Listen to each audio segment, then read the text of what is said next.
Hey, what's up guys, it's Mark, and I'm bringing you another video today. So, I wanted to do a full review of Jump Force now that it's actually been out for a while.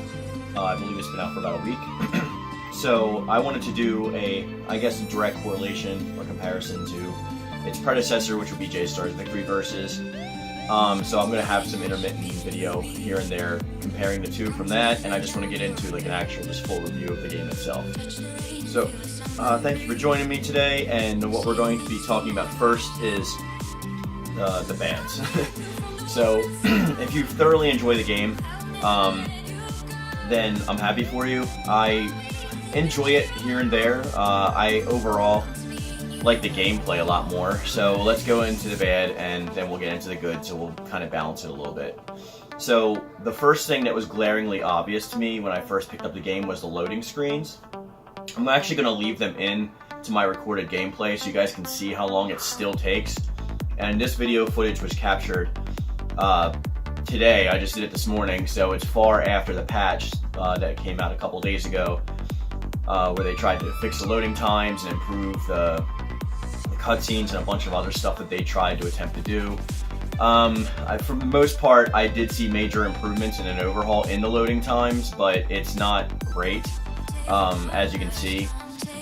So the loading times had a really bad habit of taking me out of it. Like if I'm sitting there playing and it's loading screens for everything. It's like if you want to customize your character, if you want to do the options, if there's just like lotion, like it's everywhere.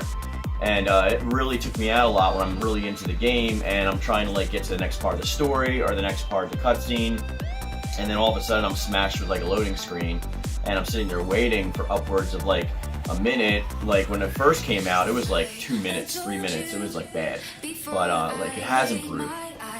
So credit where credit's due there. They did improve it.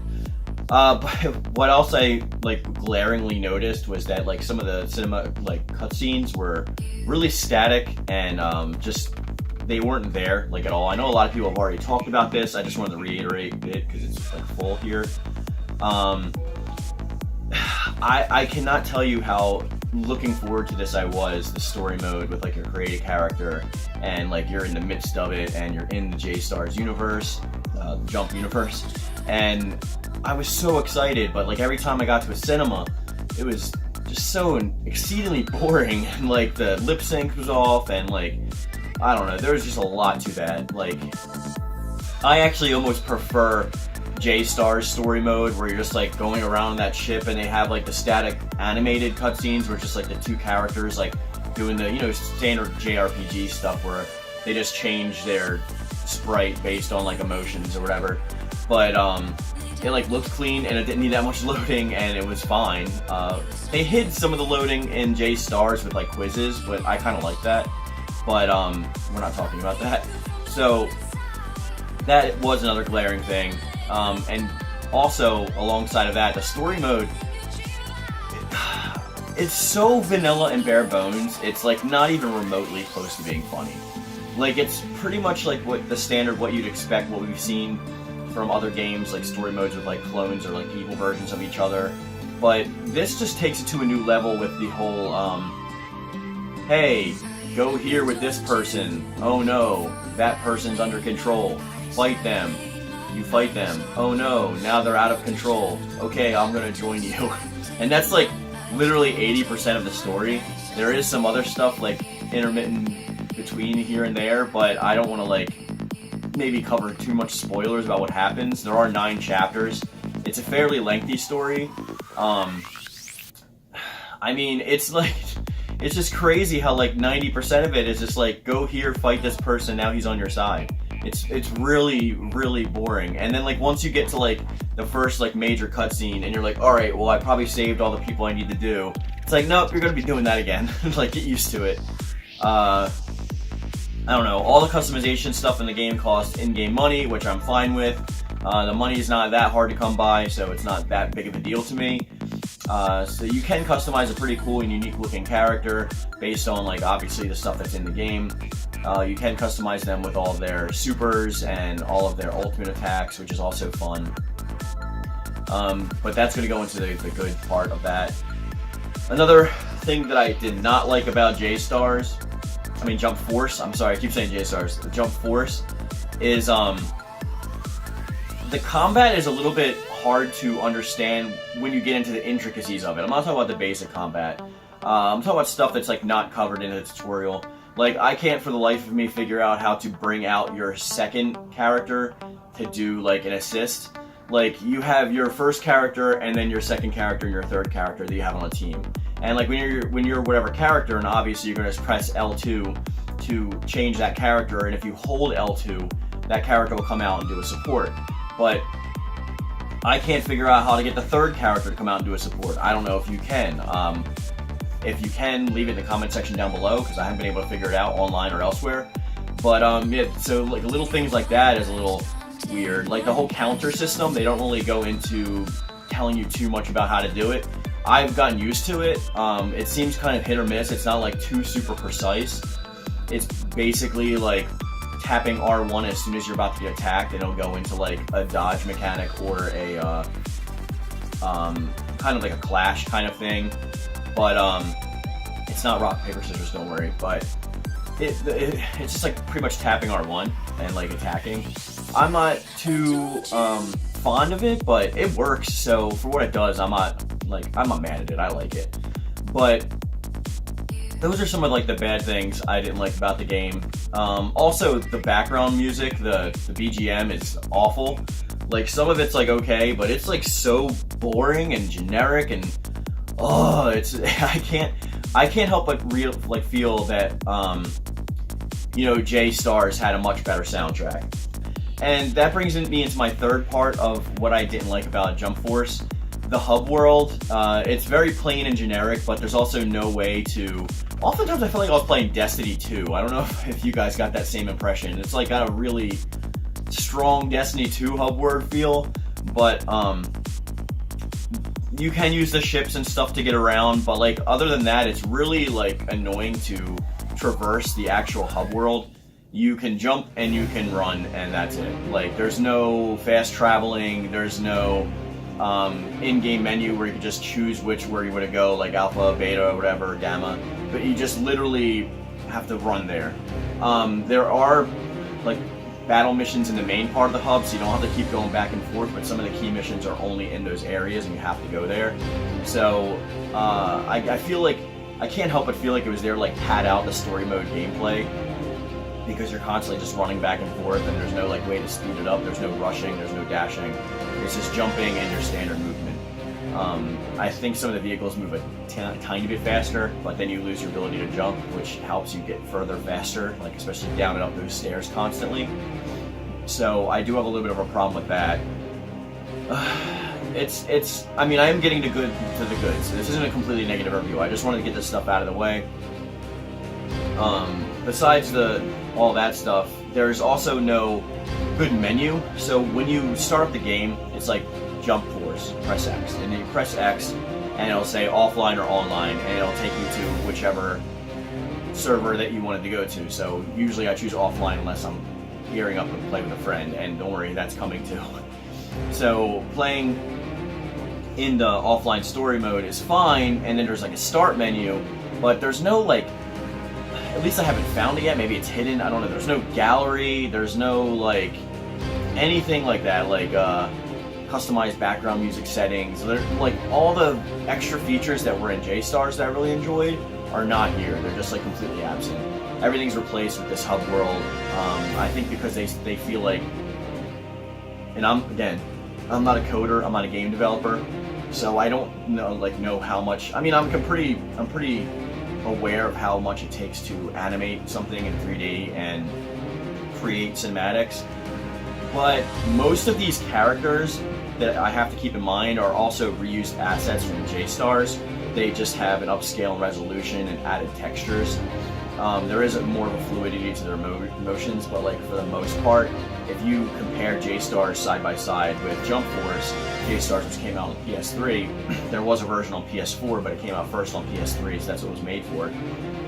They're very, very, very similar. The aesthetic is completely similar, which is also what pisses me off more about characters that I really wanted to get in are not being in, and not being part of the leaked DLC as well. That really irritates me. Like Hiei and Madara being part of the DLC, like it's just there's a lot of that stuff with the roster I don't like either, and that brings me into my next point. The roster, which it does boast more characters and no support-only characters, but the thing is that there's way too many emphasis on like the bigger series, and they just got rid of like everything else.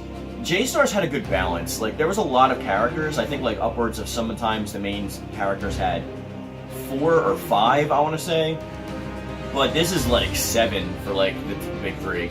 Like so we have like 7 Dragon Ball characters and like 7 One Piece characters and like 7 Naruto characters, and like some of them are really unnecessary. Like as much as I like Cell and Trunks, I don't think they need to be in this game.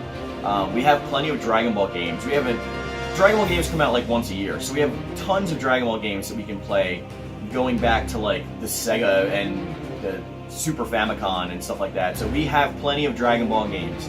We don't need every character from Dragon Ball or One Piece or Naruto, because we have plenty of those games. This is supposed to be a game celebrating the 50th anniversary of Jump, so Jump Weekly.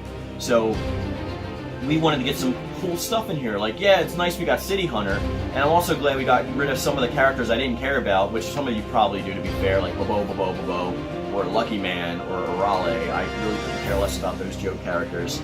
So I'm happy they got rid of them. But like when you have like a ton of characters from the big 3, that's already taken up like 20-something characters just from those, and then the rest of the series aren't really properly represented. Like for My Hero Academia, I know there's DLC coming, but My Hero Academia, there's just Deku, just Midoriya. And from City Hunter, you know, there's just one character. From I don't know, I don't want to get too much into that, but like it's just a little bit disappointing. And for a game that's supposed to be the 50th anniversary, you would think that they would have taken more time. It's already a year after their 50th anniversary, so it's technically last year anyway. So I wish they would have just taken more time to put more into the game, so it was more of a complete game. It is a full game, there's just like a lot of features that are missing. But I'm taking way too much time on the length of the bad part. So let's shift gears and let's get into the good. Some of the good that I actually like about the game is the textures. So the characters have really intricate textures on them. Some of the stuff I don't like I don't know why base Goku and base Vegeta are like so buff, because in the series they're never that super huge when they're in base form. I can understand like Super Saiyan or when they're like shirts off or something, but dude looks like Broly just like walking around. It looks a little bit awkward, but it was actually better in J-Star's way. They thinned him out a little bit. But I'm not saying make him look like Super Saiyan God walking around, but Trunks shouldn't be walking around like he's like Arnold Schwarzenegger when like he's more of a thinner character. That's just a minor gripe though. I do like the textures. Some of the animations are off, but overall like the arenas and all that look great. It's definitely a bigger jump from J-Stars, which I would expect. It's a different console, and we're actually at the end of this console's life cycle, because PlayStation 5 is slotted to be coming out next year. So well, it's not at the end, it's getting towards the end, because it'll probably still be alive for the first like 2 years of the PlayStation 5's life cycle before it starts to dwindle down. But I don't want to keep coding in a negative, so I'm trying to focus on the positive. I do like that there's creative character. There's a lot that you can utilize for your creative character. I do like that. I wish there were more options for some of like the facial stuff and the hats especially. Why do we have to have the hair attached to the hats? Like, I wear a hat all the time, but like the closest thing I could find to a baseball cap in the game was like, I think it's one of the Navy's caps from One Piece, and it comes like with hair, and I'm like, really? Like, I just want my hair with a hat. Like, why do I have to have Naruto's bandana with Naruto's hair? It's so freaking stupid. That really irritated me. So I don't want like anything in my head on my creative character unless I try to create somebody that's like similar. Like maybe if I don't even know if you can color that stuff. You probably can't. So even if I wanted to create like Menma or something, like it would be a lot harder. Anyway, I do like that aspect of character creator being in the game. I do like that the story is focused somewhat around us. Please let us choose between voices and not have us a silent main character. I hate these silent characters just sit there and like nod at people when they're supposed to be the main hero of the story. Have a couple different voice actors voice the lines. Let us choose which one, even if it's like only 2 options for guys and 2 options for girls. Let us choose one so it gives more power to our character. Not just like like, hey guys, like, look, this bad guy's showing up, let's go help, and you're just like,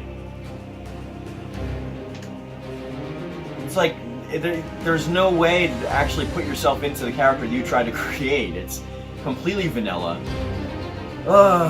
Anyway, I know this isn't like Soul Calibur or anything, so I'm not expecting like a crazy amount of customization, and I am happy with the amount that they gave us. I just really would like to have a voice.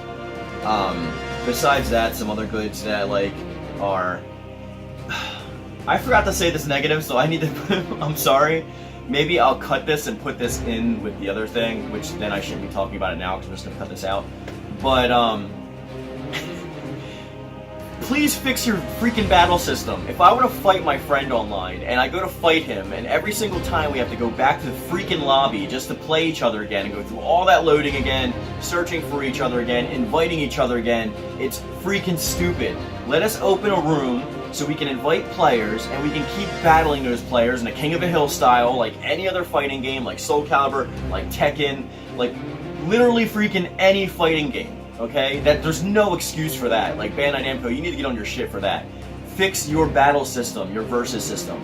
I don't care, okay? Like, I'm happy that there's like couch co-op in, but like the online co-op, you gotta fix that. Anyway, moving on to more of the good. Sorry about that. The length of the story is pretty nice. I like that it's 9 chapters long, even though it's completely padded out. While the hub world is bland, I do like the fact that they put a hub world in. It is kind of nice. I just wish there was a menu that would go alongside of that to add more to it and not take away. What else can I say that's good? Oh, the battle. The gameplay is great. Like, the gameplay is a huge step up from J-Stars. Often when I go back and replay J-Stars, I have to like look up the controls to find out what to do because it's like really obscure. But in Jump Force, it's a lot more fluid. The fighting, the combos are a lot more fluid. There's a lot more to the battling that you could do, like with the L and hard, heavy, and the L and lights, like comboing into that and using grabs alongside your combos and using them to go into supers and breaking opponents, like kind of stamina style, kind of. Like the criticals, the reversals, all that stuff. It's great. Like even the way that they realigned the way to do supers, because they used to do it just tapping circle or circle in a direction or circle in L1, and then you couldn't do your ultimate move until you actually went into like your ultimate mode in J-Stars. In Jump Force, it's about how much damage you take, and you'll have 2 layers that'll go around your character's icon, and those will allow you to either use it for a super or power up and transform and then use a super, and then it goes away and you have to build it back up again. I like that as a lot more of the old, as opposed to the old system. The way to do super moves is a lot better. Holding the R2 button for your options to come up and being able to select them, like on the fly, was great as opposed to just hitting circle. So it's a lot more fast, a lot more fluid, sometimes a little bit too fast. I wish they could give us a little bit more time, and also, I don't know why in online mode we can't choose unlimited. I mean, I guess I see that in ranked I would understand, but I don't see when you're doing friendly battles why that you can't choose your time. Timeout happened a lot. I mean, it's not as bad as like, it's not as bad as something like Tekken, like choosing your character, but it's pretty bad. There are other good things I like about the game, it's just like hard to come to me. I mean, we're just gonna end it there because it's been going on for this much long, and I don't want to keep you guys all day. So, if I was going to give this game a rating, okay, out of 10, I'm going to say that it is a 6 out of 10. I'm gonna say it's above average. It's not really above average, but I like the characters and I like the gameplay, so I'm gonna lie to you and say it's a 6 out of 10. It's really like a 5 out of 10, but I'm just gonna say for the sake of saying it that I can be my favorite characters. That's a 6, well, not even my favorite characters. Where's Hiei? Hello. But there's it's a 6 out of 10. There's a lot of room for improvement. They have given us 1 patch, so hopefully Bandai Namco keeps up with that and they don't just give us the DLC. Hopefully they actually invest some time into the actual mechanics of the game and tweak a lot of this. Let me know your thoughts in the comment section down below. What system are you playing the game on? And have you encountered any problems? Like, what do you like and dislike about the game? I'm really interested to hear your opinion on that. So that's going to be the video for today, guys. Be sure to check out my friend Rich at Ragnarok. You'll find a link to his channel in my description box down below. And as always, guys, Hit me up on Twitter if you need to ask anything or in the comments, and stay powered up. Peace.